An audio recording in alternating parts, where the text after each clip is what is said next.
Thank you.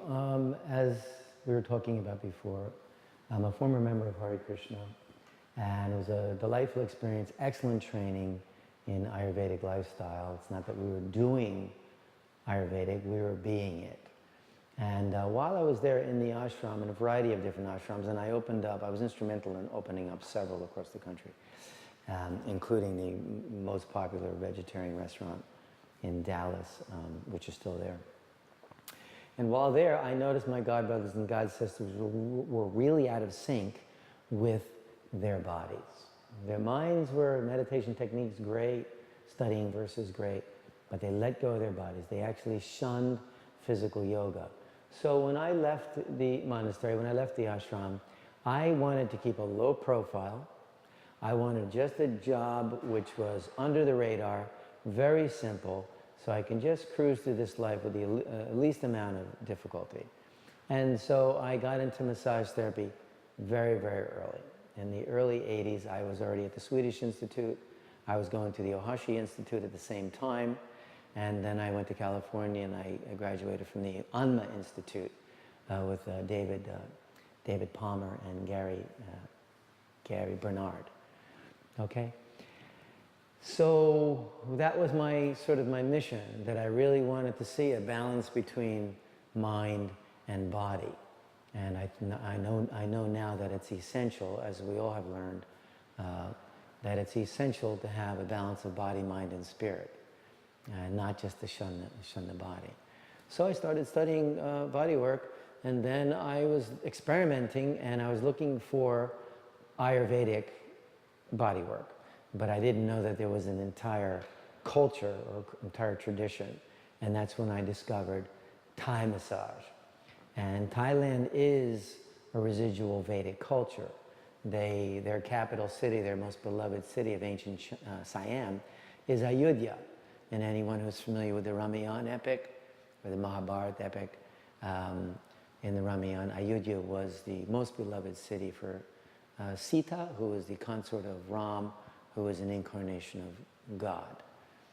And so when I got to Thailand, I was delighted because I had already been trained in all of that. I didn't have to all of a sudden study all new terms, and I was delighted to see depictions of the Ayurvedic culture on the train station walls and the advertisements and things like that.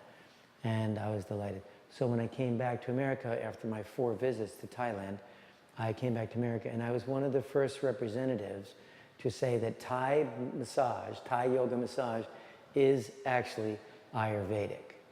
And I went on to discover the importance of releasing stress and tension from the various chakras around the body and the nadis, and it all seemed to fit in theoretically and philosophically for me, and on a medical level, what was happening.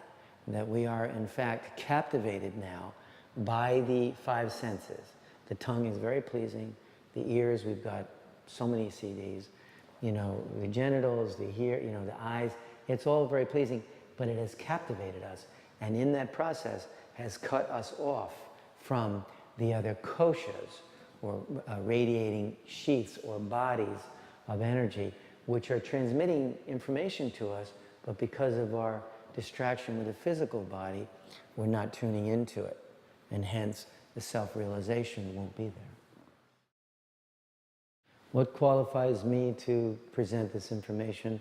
Number one, my training in Ayurveda, living in an ashram. There's a big difference from living in an ashram where you've surrendered everything. You've surrendered even your intelligence, practically.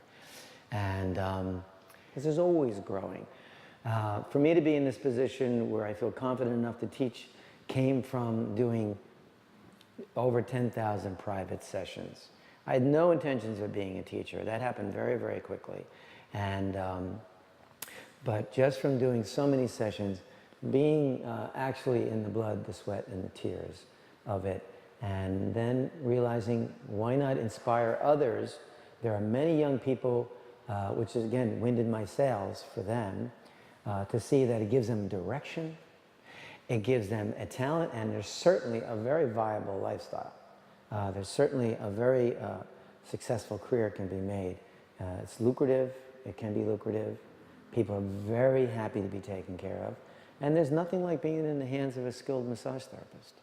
How many students do I have right now? I have somewhere around 9,000 to 11,000 documented around the world, yes. Chile, Prague, Vienna, London, Mexico, Canada, and of course the United States. And for me, it's a delightful process, and like that.